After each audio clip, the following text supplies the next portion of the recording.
భద్రాద్రి కొత్తగూడెం జిల్లాలో పెను ప్రమాదం తప్పింది. అశ్వాపురం సమీపంలో ఒక ప్రైవేట్ ఇంజనీరింగ్ కాలేజీ బస్సు అదుపు తప్పి బోల్తాపడింది. ప్రమాద సమయంలో బస్సులో సుమారు 60 మంది విద్యార్థులున్నారు. ఒక్కసారిగా బస్సు బోల్తా పట్టడంతో విద్యార్థులంతా హాహాకారాలు చేశారు. భద్రాద్రి కొత్తగూడెం జిల్లాలో ఈ ఉదయమే ఈ విషాదకర ఘటన జరిగింది.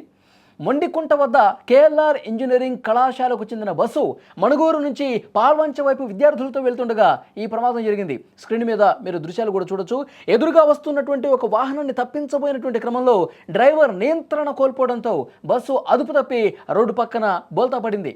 ఆ సమయంలో బస్సులో 60 మంది విద్యార్థులు ఉన్నట్టుగా సమాచారం ఉంది. ఈ ఘటనలో పలువురు విద్యార్థులకు తీవ్రంగా గాయాలు కూడా అయ్యాయి. వెంటనే స్థానికులు స్పందించారు. వెంటనే పోలీసులు కూడా సమాచారం వచ్చింది, అక్కడికి వెళ్లారు. క్షతగాత్రులను భద్రాచలంలోని ఆసుపత్రికి తరలించారు. విషయం తెలిసిన వెంటనే అశోకపురం సిఐ ఘటనా స్థలానికి చేరుకుని సహాయక చర్యలను కూడా పర్యవేక్షించారు.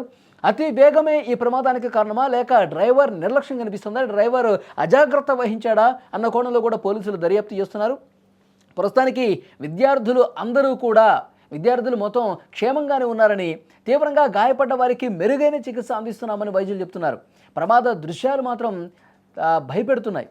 బస్సు పూర్తిగా బోల్తా పడిపోయింది. స్క్రీన్ మీద బోల్తా పడినటువంటి ఆ బస్సును కూడా మీరు స్క్రీన్ మీద చూడొచ్చు. లోపలికి వెళ్ళి గాయపడ్డటువంటి ఆ విద్యార్థులను కూడా వెంటనే ఉటౌట్న వాళ్ళని రెస్క్యూ చేసి వాహనాలలో అంబులెన్సులు రప్పించి వాళ్ళందరినీ కూడా ఆసుపత్రికి తీసుకెళ్ళినటువంటి పరిస్థితి ఉంది. సో చాలా ఒక భయంకరంగా అక్కడ దృశ్యాలు కనిపిస్తూ ఉన్నాయి. ఎందుకంటే డ్రైవర్ ఒక్కసారిగా నియంత్రణ కోల్పోయి పక్కకు ఒరిగిపోవడంతో పూర్తిగా బోల్తా పడిపోయి రివర్స్ అయిపోయింది ఆ వెహికల్ మొత్తం కూడా.